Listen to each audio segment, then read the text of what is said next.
So I shouldn't have to tell my relatively small audience on all three of the platforms that I post on, YouTube, BitChute, and Rumble, that international trade is obviously very important and something that we all take for granted, right?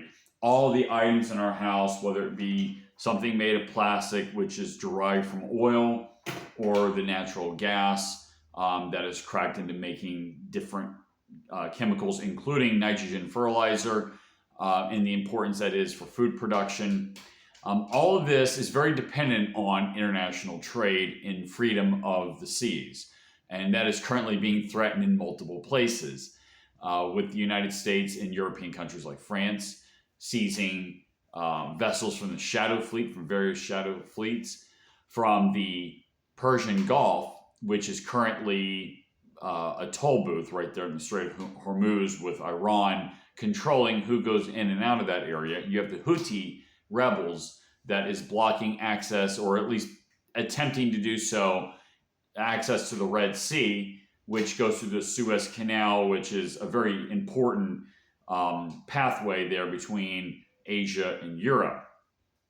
And then, of course, we have the Black Sea with the Russo-Ukrainian conflict. The Ukrainians have been using drones to attack shipping that is going to and from Russia. The recent attack is more bold than I've seen in the news reports.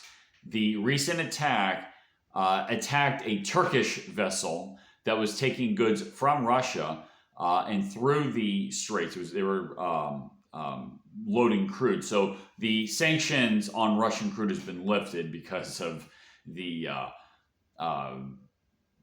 short-sighted thinking of our policymakers. And so they lifted the sanctions on Russian oil. And so there is a Turkish vessel that was carrying Russian oil that was heading through the straits right there where in Istanbul, where it used to be called Constantinople, the Bosphorus, and through the Sea of Marmara, which that's the access between the Black Sea and the Mediterranean Sea. And a bunch of Ukrainian drones attacked this vessel. Now, luckily, it did not cause an oil spill, but they did attack it. Like I said, Turkish vessel right off the coast of Turkey before it was trying to transit through the straits because it was carrying Russian oil.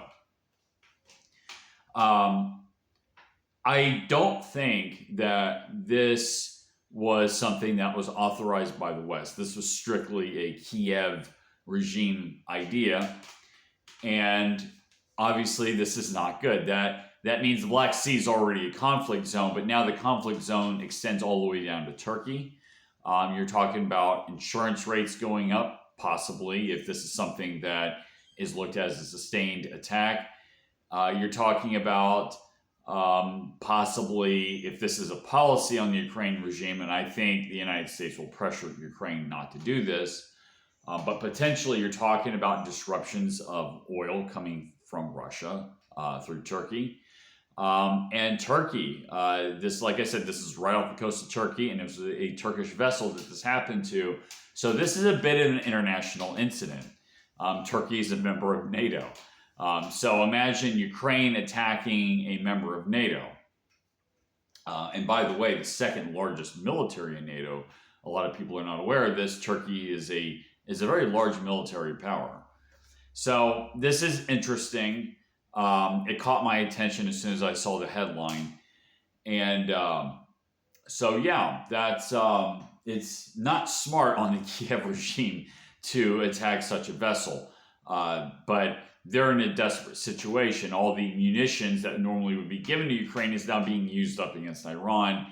And if they're not getting those resources from the West, if the American empire is potentially threatened with collapse as a result of the cutoff of the economic activity that it depends on maintaining the alliance, then Kiev is in a desperate situation right now.